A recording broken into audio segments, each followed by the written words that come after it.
Halo saudara-saudara yang terkasih dalam Kristus, bertemu lagi di Summary Daily Bible School. Dan ini adalah kelas yang ke-27. Judul pelajaran kali ini adalah Injil yang disembunyikan. Kita mulai dari ayat pertama di 2 Korintus 4 ayat 3. Kalau Injil disembunyikan, artinya kalau disembunyikan, Injilnya tidak kelihatan walau ada. Dan Injil yang disembunyikan ini adalah untuk orang-orang yang hilang. Artinya, keselamatan itu tergantung dari dia melihat Injil dahulu. Artinya orang yang selamat akan melihat Injil. Dan setan tidak mau saya melihat Injil ini. Dan semua orang di dunia ini kalau ditanya tentang Injil, siapa sih yang tidak tahu?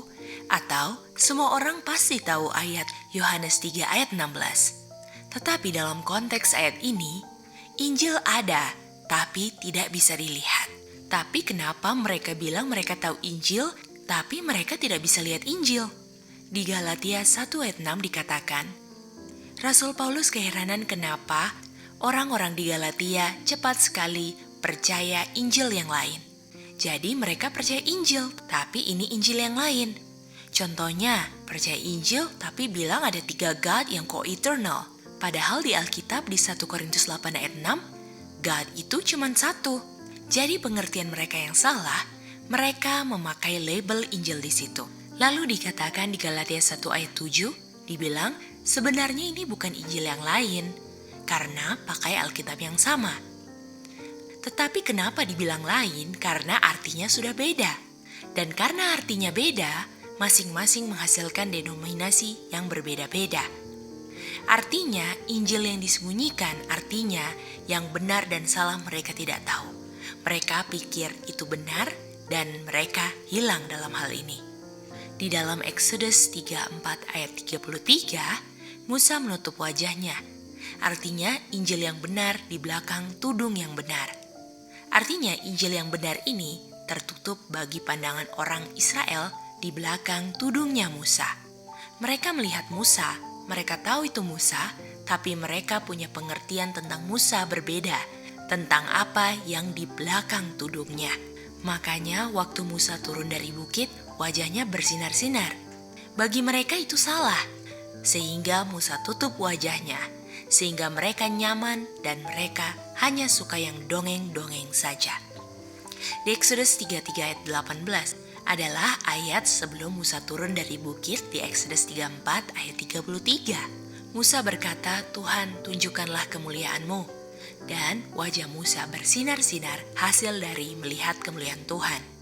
Artinya konsep bangsa Israel tentang kemuliaan sudah terputar balik. Dan dari ayat-ayat yang kita sudah baca sejauh ini, Injil Kristus itu sama dengan kemuliaan. Lalu kita lihat bahwa setan gak mau manusia melihat glorinya Tuhan. Dan glorinya Tuhan Yesus sama dengan Bapa punya glori, inilah yang mau disembunyikan. Jadi yang disembunyikan itu adalah kemuliaan, yang arti lainnya dari kemuliaan adalah Injil. Dan ayat itu dijelaskan di 2 Korintus 4 ayat 4, di mana setan berhasil untuk memutarbalikan atau berhasil menyembunyikan the light of the glorious gospel. Dan the light of the glorious gospel inilah yang menyelamatkan.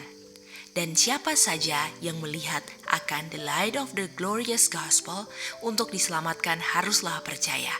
Dan ada orang yang lihat yang benar tapi tidak percaya. Pertanyaannya kenapa mereka tidak percaya sehingga mereka hilang? Karena dia pikir versi yang dia miliki tentang kebenaran itu, itulah yang benar. Sehingga selain itu dibilang yang salah. Dan gospel ini disembunyikan di bawah label Injil.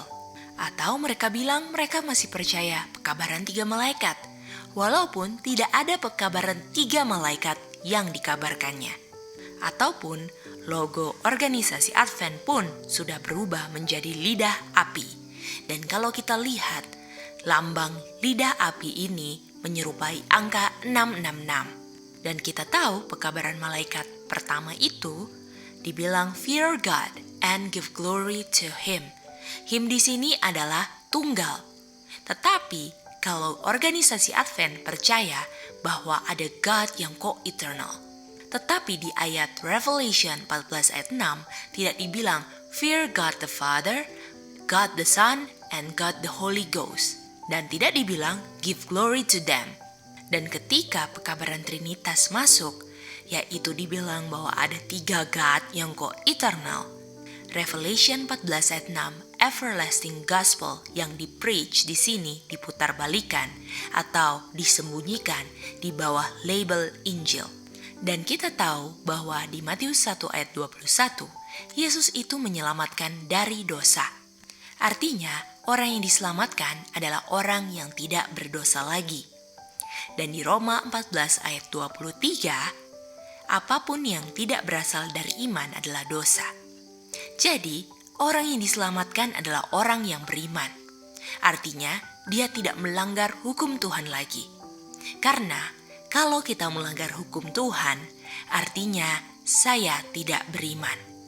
Dan di Lukas 18 ayat 18, waktu kedatangan Tuhan Yesus yang kedua kali, apakah Tuhan Yesus menemukan orang beriman di bumi? Dan Tuhan tidak mencari imannya di awan-awan. Kalau Tuhan mencari imannya di bumi, artinya sebelum kita diangkat di awan-awan, kita haruslah sudah beriman di bumi. Artinya tidak di awan-awan baru beriman, atau tidak di awan-awan baru kita tidak berdosa. Karena Tuhan mencari imannya waktu manusia di bumi, atau Tuhan mencari manusia yang tidak berdosa waktu di bumi. Artinya sangatlah sesat sekali untuk bilang bahwa kita dirubahkan di awan-awan. Oleh karena itu, di Roma 10 ayat 13-15 dikatakan, siapa saja yang memanggil nama Tuhan akan selamat. Dan yang selamat adalah orang-orang yang percaya. Dan kita nggak akan memanggil Tuhan kalau kita tidak kenal Tuhan itu. Jadi untuk memanggil nama Tuhan, artinya kita kenal dan kita percaya. Dan orang-orang yang percaya adalah orang-orang yang dengar. Dan orang itu mendengarkan Injil yang asli dari pekabar Tuhan. Dan pekabar Tuhan yang benar adalah pekabar yang bilang bahwa kamu perlu berhenti berdosa sebelum pintu kasihan tertutup. Karena Tuhan tidak akan mengubahkan di awan-awan. Karena Tuhan ketika datang kedua kali mencari orang-orang yang beriman di bumi. Artinya sebelum naik, orang tersebut harus memiliki iman atau tidak berdosa lagi. Artinya, pekabar yang bilang, kamu tidak perlu berhenti berdosa, artinya dia adalah pekabar yang palsu.